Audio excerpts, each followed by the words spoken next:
수만 년을 이어온 고향의 소중한 문화유산. 삼국시대, 고려시대, 조선시대를 거쳐 지금까지 역사의 중심지였던 고양시는 우리나라에서 5번째로 문화유산이 많은 도시인데요. 그중에서도 잘 알려지지 않은 향토 문화재 속 숨겨진 이야기를 찾아 떠나봅니다.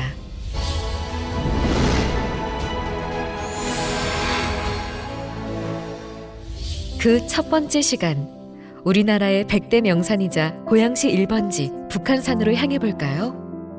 해마다 수백만 명이 찾는 수도권 유일의 국립공원 북한산. 북한산은 빼어난 경치와 다양한 문화유산까지 갖추고 있어 그 자체가 하나의 보물이죠.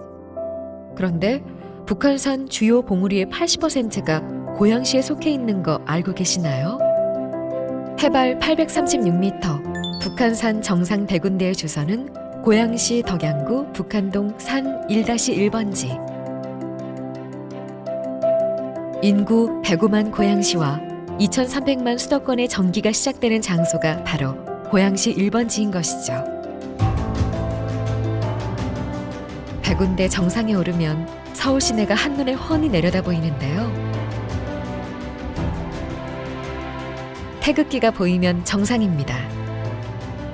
그런데 100군데를 사시사철 지키는 태극기 아래에 이 보호 울타리의 정체가 궁금해집니다.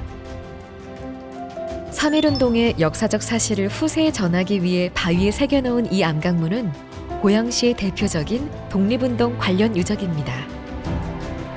1919년 2월 10일 최남선이 독립선언서를 작성하고 1919년 3월 1일 정재용이 탑골공원에서 독립만세를 외쳤다는 내용.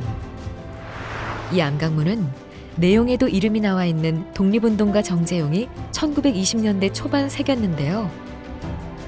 내 모서리에는 한자로 경천애인, 하늘을 공경하고 사람을 사랑하라는 우리 민족의 정신을 아로 새겼습니다. 글자는 비바람에 닳고 깎였지만 그 정신은 오래도록 기억되겠죠? 2019년은 3.1운동 100주년입니다. 대한민국의 정기가 시작되는 곳, 고양시 1번지 북한산 100군데에 올라 대한민국의 평화를 함께 기원해 볼까요?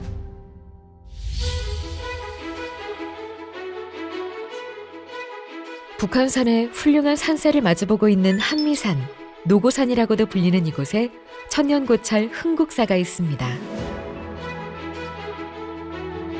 신라 때 고승 원효대사가 흥성암이란 이름으로 창건했다는데요. 1400년에 가까운 역사를 이어온 흥국사는 수많은 문화유산을 간직하고 있습니다. 이 흥국사 본전인 약사전 서쪽에 위치한 고양시에서 유일한 향토문화재 건축물이자 가장 오래된 목조 건축물 나한전도 빼놓을 수 없는데요. 나한은 불교의 수행을 완성하고 사람들로부터 존경을 받을 만한 성자를 뜻합니다.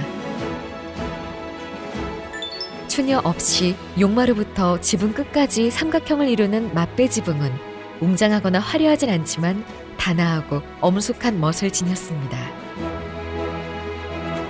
전통적인 무늬의 문살이 인상적인 문.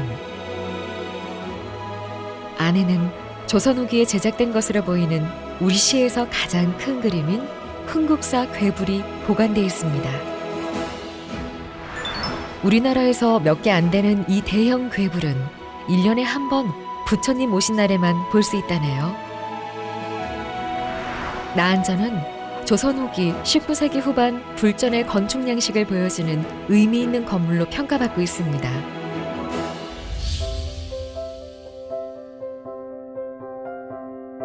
북한산 노적봉 아래 풍경소리가 아름답게 울리는 또 다른 절.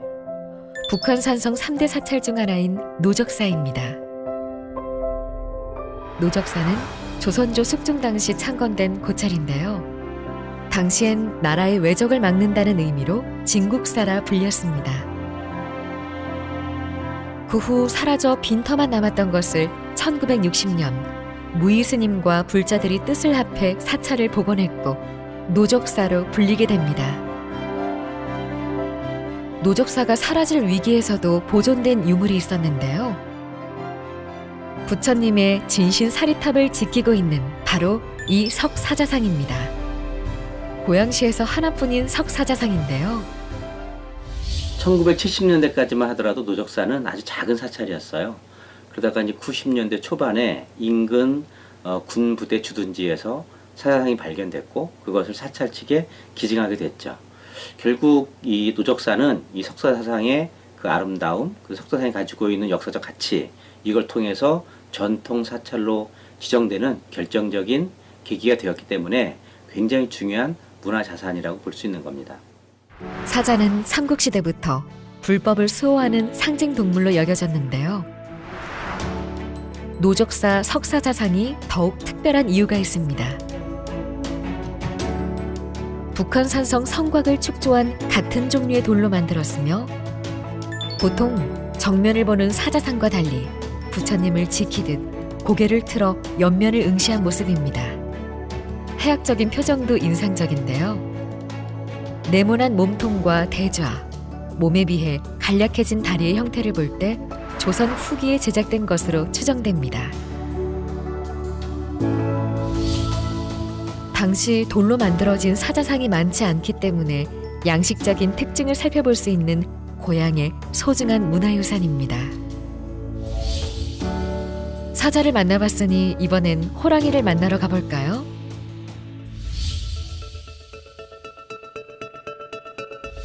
이 호랑이는 고양시 초등학교 교과서에도 나올 만큼 유명합니다. 먼저 눈에 띈 것은 효자 정려비였는데요. 조선 효자 박공태성 정려지비. 이 비는 박태성의 효행을 기리기 위하여 조선 고종 때 세워졌습니다. 효자비 뒤편 250m 지점이 바로 박태성의 묘소가 있는 곳. 봉분 옆에 이 작은 민무덤에 박태성과 우정을 나눈 호랑이가 묻혀 있다고 전해집니다. 조선조 정조 때의 인물인 박태성이 아버지의 무덤을 매일 참배하고 인사를 드리기 위해서 서울서 이곳을 오자 인왕산에 있던 커다란 호랑이가 박태성을 태우고 매일 이곳 아버지 묘까지 데려다 주었기 때문에 이곳에 호랑이 석상과 호랑이 무덤 그리고 박태성과 그의 아버지 박석의 묘가 남겨져 있는 것입니다. 이 호랑이상은 20년 전에 세워졌는데요. 위에 올라타면 효자가 될 수 있다는 이야기도 전해집니다. 그런데 50m 아래 또 다른 무덤이 있습니다. 효자 박태성이 호랑이를 타고 매일같이 참배를 드리러 갔던 아버지 박세걸이 잠든 자리인데요. 수많은 세월이 지난 지금까지도 이들은 함께하고 있습니다. 동서고금을 막론하고 지켜야 할 가치로 여기는 효. 고양 지역 최고의 효자 박태성의 효행은 지금까지도 고양 시민은 물론 많은 이들에게 교훈이 되고 있습니다.